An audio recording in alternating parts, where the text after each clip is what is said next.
Good evening, सत श्रीकाल। एक बार फिर आप तमाम लोगों का स्वागत है क्राइम तक की कहानी के इस एपिसोड में। उम्मीद है पूरी फैमिली अच्छी होगी, अपना और अपनों का ख्याल रख रही होगी। इस दुनिया में आज भी बहुत सारे ऐसे देश हैं जहां राजशाही है, जहां राजा है, लेकिन शायद पूरी दुनिया में इस देश की कोई दूसरी मिसाल नहीं है जहां डेमोक्रेसी के साथ राजशाही तो है, लेकिन जैसे प्राइम मिनिस्टर या प्रेसिडेंट अलग अलग देशों में इनका एक कार्यकाल होता है, टेन्योर। जैसे अमेरिका में 4 इयर्स के लिए होता है प्रेसिडेंट का, हमारे यहाँ प्राइम मिनिस्टर या प्रेसिडेंट के लिए 5 साल होता है। तो ऐसे एक देश है जहां जब किसी को राजा चुना जाता है तो सिर्फ 5 साल के लिए, 5 साल के बाद फिर दूसरा राजा चुना जाता है। ये कहानी मलेशिया की है। मलेशिया टूरिस्ट एक बहुत बड़ा हब है, बहुत सारे लोग जाते हैं। तो इसी मलेशिया में पहले ब्रिटेन की हुकूमत हुआ करती थी, जैसे हमारे यहाँ कब्जा था। हम 47 में आजाद हुए, मलेशिया 57 में आजाद हुआ, यानी हमसे 10 साल बाद। आजादी के बाद वहां बहुत सारी चीजें उथल पुथल रही। मलेशिया में कुल 13 स्टेट है, 13। लेकिन इन 13 स्टेट के साथ खास बात यह कि 9 स्टेट ऐसे हैं जहां राजशाही थी और वहां राजशाही परिवार रहता है। और इस हर स्टेट के जो हेड है उसे वहां सुल्तान कहा जाता है।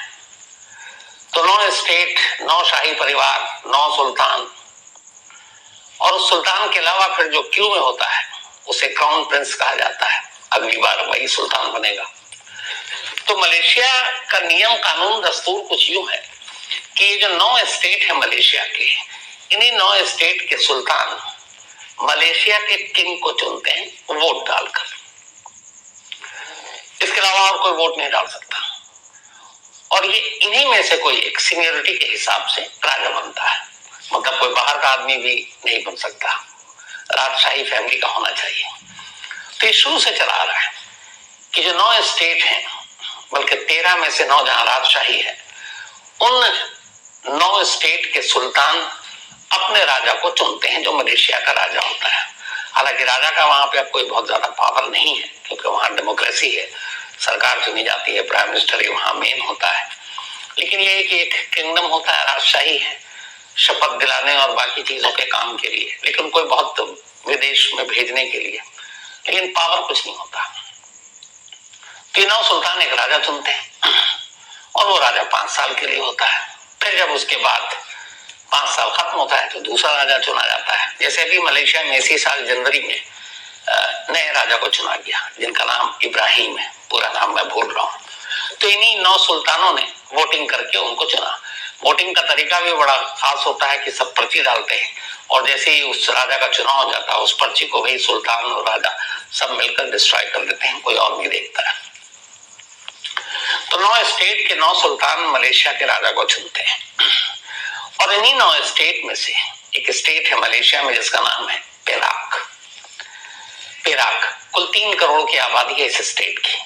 पूरे मलेशिया की अगर हम बात करें शायद 33 या 34 करोड़ की पॉपुलेशन है, लेकिन इस स्टेट की, पेराक की 3 करोड़ की आबादी है। और इस पेराक में भी एक सुल्तान है, और ये वो पेराक 9 स्टेट में से एक आता है जो मलेशिया के राजा को चुनता है। तो यहाँ पे भी एक सुल्तान है और उन सुल्तान के साथ एक क्राउन प्रिंस जो पेराक के अगले सुल्तान बनेंगे, उनका नाम है राजा जफर मुदा मूसा।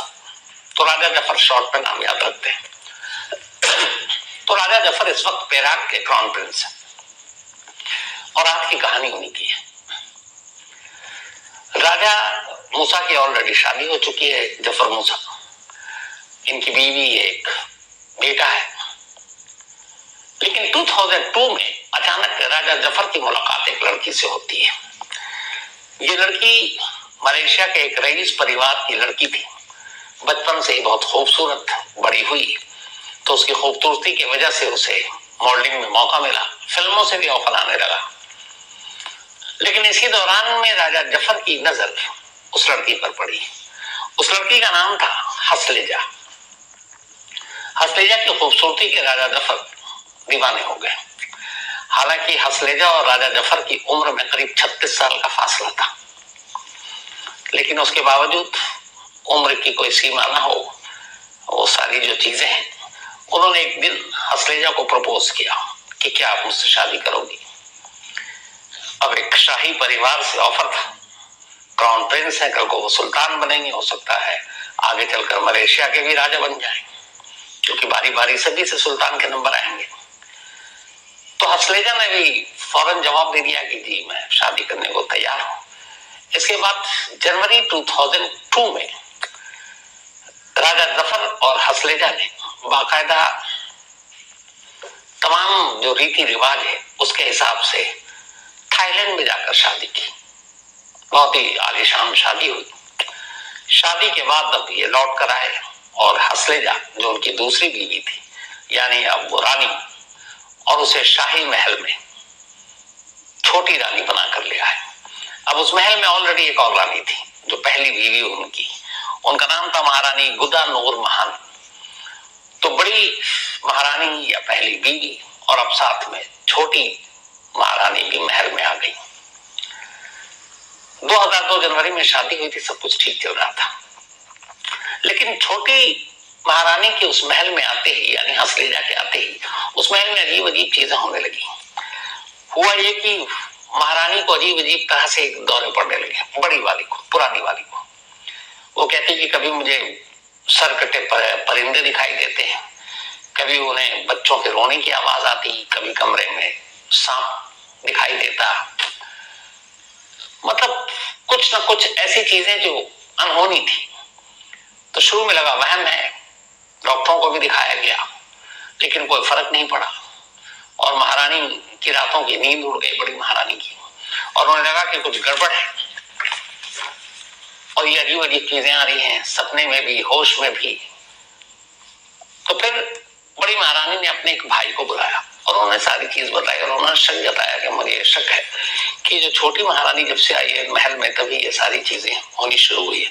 तो मुझे लगता है कि कहीं ये कोई काला जादू का मामला ना हो। और बड़ी महारानी को इस छोटी महारानी की शादी के बाद से भी जो जैसा होता है, इससे नफरत भी थी कि मेरे शौहर को इसने चुरा लिया, मुझसे ज्यादा वो करीब रहती है। अच्छा, जो राजा जफर है, जब से शादी हुई नई नई दुल्हन, तो वो भी नई दुल्हन के पास ही ज्यादा रहते हैं, उसका ज्यादा ख्याल रखते हैं, उसके बारे में ज्यादा पूछताछ करते हैं। और धीरे धीरे बड़ी बेगम को, बड़ी महारानी को वो भूलने लगे थे। तो ये बात भी कहीं दिल में बैठी हुई थी। जो नूर महारानी बड़ी पुरानी पहली बीवी थी और इसी दौरान में सारी चीजें शुरू हो गई। तो शक और वहम ये हुआ कि सारी चीजें किसी काला जादू की वजह से हो रहा है। अच्छा, मलेशिया में कई ऐसे इलाके हैं जहाँ काला जादू जैसे अपने देश में, इंडिया में है, तो वहां पर भी लोग यकीन करने वाले होते हैं कि काला जादू नाम की चीज होती है, ऐसी बुरी शक्ति होती है, ताकतें होती हैं, किसी को वश में किया जा सकता है, किसी का दिल जीता जा सकता है, किसी को किसी से दूर किया जा सकता है। ये सारी चीजें वहां भी कॉमन। तो बड़ी महारानी को शक है कि छोटी महारानी ने ये जानबूझकर उनके ऊपर काला जादू किया है और उसी वजह से एक तो महाराज उससे दूर हो गए, वो उसके करीब हो गए और अब शायद वो उन्हें मारना भी चाहती है। परेशान होकर उन्होंने अपने भाई को महल बुलाया और उन्हें ये सारी बातें बताई। अब भाई महल में रुका, उसने भी देखा, राजा जफर से भी बात की। उन्होंने कहा कुछ समझ में नहीं आ रहा मुझे, सब कुछ ठीक है, शायद वहम हो। लेकिन उन्होंने कहा नहीं, कुछ तो गड़बड़ है। और अभी शादी के सिर्फ ये 3-4 महीने हुए, जनवरी 2002 में शादी हुई और ये बात मार्च अप्रैल की है। तो भाई भी आ गए, लेकिन हालात में कोई सुधार नहीं। हर दिन महारानी रात को चीखें और फिर कहे कि मुझे परिंदे दिखाई दे रहे हैं जिसका सर कटा हुआ है, मुझे खून दिखाई दे रहा है, मुझे बच्चों के रोने की आवाज दिखाई दे रही है, मुझे सांप दिख रहा है। भाई ने भी ये सारी चीजें देखी। अपनी बहन की आवाज सुनकर कई बार रात को उठा, हालांकि उसे कुछ दिखा रही, लेकिन उसे एहसास हो गया कि कुछ तो गड़बड़ है। उसने कहा ठीक है, मैं कुछ करता हूं। अब इसके बाद भाई महल से लौटता है और उसे भी यकीन दिला दिया था उसकी बहन ने कि ये मामला काला जादू का है। तब इस काला जादू का तोड़ कैसे निकाले, इसी की तलाश में भाई उस महल से निकलता है और अपने इलाके में जाता है। कुछ दिन के बाद वो महल में लौटता है। जब महल में लौटता है तो 2 लोगों को अपने साथ लेकर आता है। जो 2 लोगों को अपने साथ लेकर आया था, वो उसे उस महल में अपनी बड़ी बहन यानी महारानी के पास एक नौकर के तौर पर लाया था कि वो उसके आसपास रहेगा। लेकिन असलियत ये थी कि वो जो दोनों नौकरों को लेकर आया था, नौकर के नाम पर, वो मलेशिया में एक जाति है बोमो हज।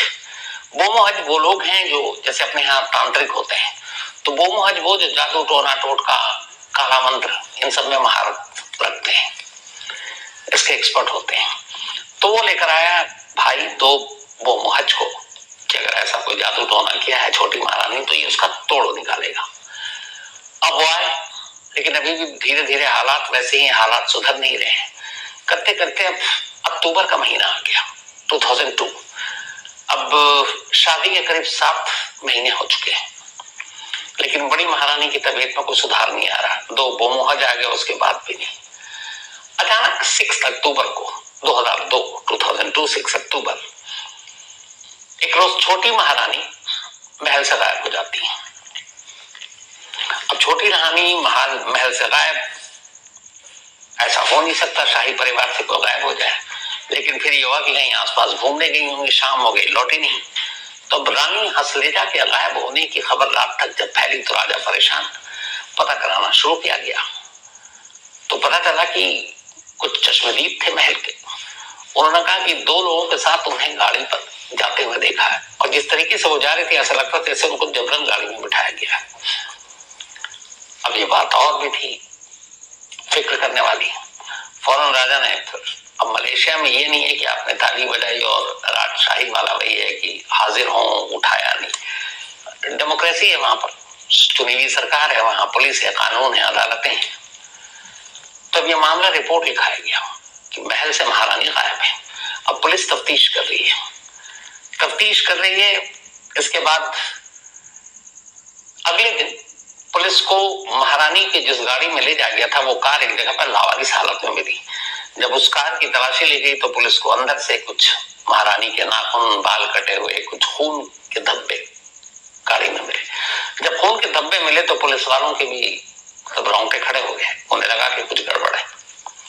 अब महारानी की तलाश जारी है। तभी महारानी को गायब हुए करीब करीब 6 दिन हो गए थे। 6 दिन के बाद 12 अक्टूबर को अचानक कुछ लोग खबर करते हैं कि इसी पेराक में एक बहुत ही खूबसूरत टूरिस्ट स्पॉट है, वहां पे झरने वरने हैं, फॉल है, और उसी के बराबर में पहाड़ी पर एक पेड़ है, और उस पेड़ से एक लाश लटकी हुई है, और लाश बुरी तरह से सड़ चुकी है। जब यह खबर मिली लोग भाग कर आए, पुलिस पहुंची, लाश का गला कटा हुआ था। पुलिस ने लाश को नीचे उतारा और उसके बाद उस लाश को देखने के बाद ही, हालांकि लाश सड़ चुकी थी, पर कुछ चीजों से ये पहचान हो गई कि वही गुमशुदा रानी हसलेजा है, और बहुत बुरी तरह से कत्ल किया गया था। पूरे शरीर पर जख्मों के निशान थे और गला कटा हुआ था। खैर, लाश को उतारने के बाद अब पुलिस, एक मर्डर का मुकदमा था, वो भी शाही परिवार के अंदर, वो भी छोटी महारानी का। अब तफ्तीश शुरू होती, इधर राजा साहब सदमे में, राजा जफर, क्योंकि 7 महीने पुरानी सिर्फ शादी थी। अब पुलिस ने अपनी तफ्तीश शुरू की। जो कार बरामद हुई थी उस कार के हिसाब से विटनेस से पता चला कि जो 2 लोग कार में आखिरी बार देखे गए थे वो इसी महल के थे। पुलिस ने उन दोनों को उठाया महल के अंदर से निशानदेही पर, हुलिये के आधार पर, तो वो दोनों वही थे बोमहोस, जो बड़ी महारानी का भाई अपने इलाके से लेकर आया था, जो तंत्र मंत्र और काला जादू और इन सब को मतलब निपटाने में माहिर। तो दोनों बोमो हज बिरादरी के तांत्रिक थे। अब आखिरी बार उन्हीं को देखा गया, पुलिस ने उन्हें उठाया, सख्ती से पूछताछ की, दोनों ने अपना जुर्म कबूल कर लिया।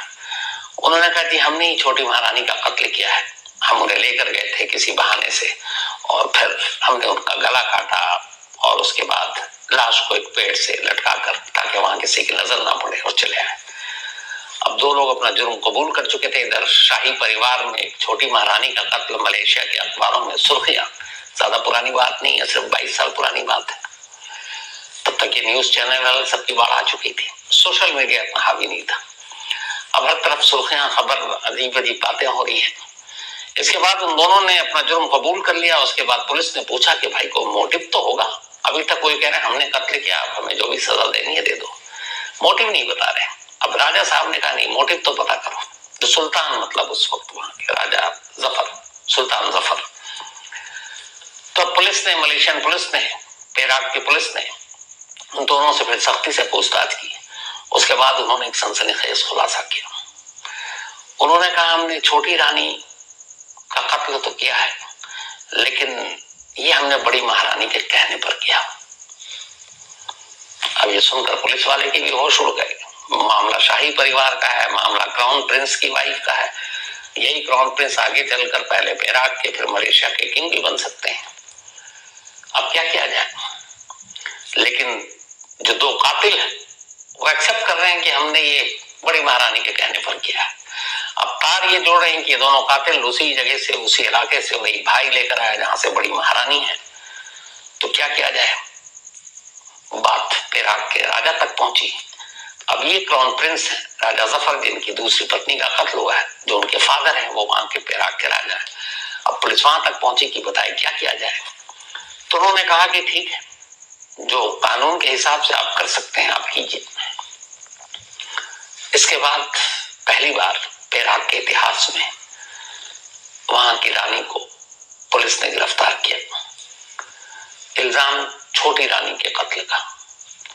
गिरफ्तार करने के बाद उनसे पूछताछ हुई, बाकायदा शाही महल से उनको लेकर जाया गया। जो मलेशिया की मीडिया थी, कोशिश ये की गई थी कि उनको इन चीजों से दूर रखा जाए, लेकिन फिर भी लीक हुई खबर और महारानी की गिरफ्तारी की खबर अखबारों में आ गई, टीवी पर आ गई। अब महारानी से पूछताछ हुई। उस दौरान में करीब 6 दिन तक महारानी पुलिस कस्टडी में थी। अजीब अजीब खबरें आ रही थी बाहर, उन्होंने ये कन्फेस किया, उन्होंने ये कन्फेस किया। लेकिन फिर खबर ये आई कि महारानी ने पुलिस से ये कहा कि इन दोनों को उन्होंने अपने भाई की मदद से मंगाया था, बुलाया था यहाँ, लेकिन उनके ऊपर काला जादू किया गया और ये काला जादू उनके हिसाब से छोटी रानी ने किया था। और इसीलिए मैं जो मेरे ऊपर जो काला जादू किया गया था, मैं उसका तोड़ चाहती थी। मैं चाहती थी कि मैं इस जादू के मंत्र से, इसके सम्मोहन से मैं खुद को आजाद कर लूं। तो उस जादू से छुटकारा पाने के लिए मैंने इन 2 तांत्रिकों को बुलाया था अपने महल में, और इनके आने के बाद भी मेरी हालत सुधरी नहीं, मुझे वही सारी चीजें दिखाई देती थी। तो फिर मैंने इनसे कहा कि एक काम करो, तुम छोटी रानी का ही वो सारे तंत्र की शक्ति को खत्म कर दो, जो जादू टोना की शक्ति है। तो मैंने ये कहा था कि उसकी, क्योंकि मुझे यकीन है कि उसी ने ये किया, उसी ने मुझे मेरे मतलब शौहर से दूर किया, वो भी करीब आई, छोटी रानी बनी। कल को हो सकता है कि अगर मलेशिया का राजा बनने की बारी आई तो मैं शायद किनारे हो जाऊं। तो ये सारी चीजें सोचते हुए मैंने कहा था कि ये सब कुछ उसने अपने तंत्र मंत्र काला जादू के सहारे किया, तो तुम उसकी इस शक्ति को छीन लो। तो मैंने अपने इन दोनों तांत्रिकों से उसकी शक्ति छीनने के लिए कहा था, न कि उसे मारने के लिए कहा था। ये सफाई थी बड़ी महारानी ने, और इस सफाई को उन दोनों जो बोमोहज थे, जो तांत्रिक थे, जो आए थे, उन्होंने इस पे मुहर लगा दी। उन्होंने कहा मुझे महारानी ने इनकी शक्ति छीनने के लिए तो कहा था, जान लेने के लिए नहीं कहा था। तो उन 2 कातिलों का यह बयान और बड़ी महारानी की यह सफाई, इसके बाद महारानी को सिर्फ 1 हफ्ते की सजा हुई। 1 हफ्ते बाद वो वापस अपने महल में लौट गई। इधर इन दोनों को गिरफ्तार किया गया, इनके लिए सजाए मौत की मांग की गई, लेकिन फिर अदालत ने मलेशिया की इन दोनों को 14 साल कैद की सजा सुनाई। 14 साल ये जेल में रहे, उसके बाद आजाद भी हो गए। उधर इन सारी चीजों के होने के बाद 2017 में बड़ी महारानी की भी मौत हो गई, 2017 में। इस इंसिडेंट के 15 साल बाद 15 साल तक वो उसी महल में रही और अकेली महारानी वही थी। राजा जफर ने फिर कभी कोई दूसरी शादी नहीं की, न फिर कभी इश्क किया, और दूसरी महारानी को वो भुला नहीं पाए थे, उसकी मौत को भुला नहीं पाए थे। इसलिए उन्होंने फिर बड़ी महारानी के साथ ही अपनी जिंदगी गुजारी 2017 तक। 3 अक्टूबर 2017 को बड़ी महारानी रानी मुदा नूर महानी की मौत हो गई बीमारी से, और उनकी मौत के 2 साल के बाद राजा जफर ने रॉयल फैमिली की एक महिला से तीसरी शादी की, और इस बार जिन्होंने जिससे शादी की वो रॉयल फैमिली की थी, लेकिन उनके शौहर की मौत हो चुकी थी, वो एक विधवा थी, उनसे शादी की 2019 में। आज की तारीख में 2024 तक राजा जफर और उनकी तीसरी बीवी दोनों शाही महल में साथ हैं। ये क्राउन प्रिंस और पेराक स्टेट के आने वाले वक्त में ये सुल्तान होंगे। और इसके बाद सीनियरिटी के हिसाब से, चूंकि अभी 2024 में इब्राहिम मलेशिया के नए राजा बने हैं किंग, 29 तक उनका है। अब अगर उम्र ने और किस्मत ने साथ दिया तो क्या पता आने वाले वक्त में यही राजा जफर मलेशिया के किंग हो सकते हैं। तो वही राजा जफर जिनकी दूसरी और छोटी बीवी छोटी रानी महल की साजिश का शिकार हुई जादू टोना के नाम पर, जिसका कत्ल हुआ और लाश एक पेड़ पर लटकाई गई और वो सड़ी हुई लाश बाद में बरामद हुई। शाही महलों में ऐसी भूत प्रेत या फिर ऐसे जादू टोना की कहानियां अमूमन नहीं देखने को मिलती, क्योंकि मान कर चलते हैं वो इन चीजों से दूर रहते हैं। लेकिन सच्चाई ये नहीं है। सच्चाई है कि इंसान इंसान है, और खासतौर पर जब उसका हक छीना जाता है या ऐसा लगता है, या फिर शाही परिवार में तो खैर ये भी है कि तख्त के लिए बेटा बाप बेटे को मार डालते हैं, ठीक होता है। तो कहानी में आज इतना ही।